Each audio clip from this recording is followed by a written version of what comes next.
এটা কুদ্দুস না রে, কুদ্দুস মনে হচ্ছে। রাইস রাইস খাওয়ালে দুঃখ আছে।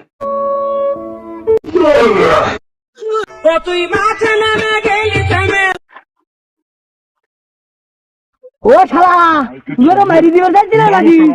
হ্যাঁ শালা বাবু, তুমি তো আমার 2000 টিয়া লিছিলে 3 মাসের কথা কয়া। আজ 3 বছর হয়ে গেল। আজ তো কাল কালে পরশু তুমি টিয়া দাও না কে? তোমার ভোর বেলা কি হয়েছিল? ভাই, টিয়াটা কি ভাই মাফ করে দেওয়া যায় না? কাকে মাফ করে দিতে পারি, একটা শর্ত আছে। তুমি যদি এই মাটিটুক খারাপ ফুলতে পারো, তাহলে আমার 2000 টাকা যে পাই আমি টাকা মাফ করে দিতে পারবো।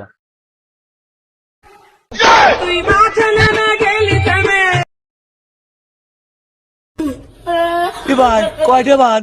2000 ভাই। এ ভাই, এটা আগে করলেই তোলে নে, অফিসের লাগে ভাই, 2-3 দিন ডুববে রে ভাই। যে যে সিদ্ধান্তিতে মরে গেলে আপনার দায়। চলেন, টিয়া দিচ্ছি বাচ্চা, চলেন।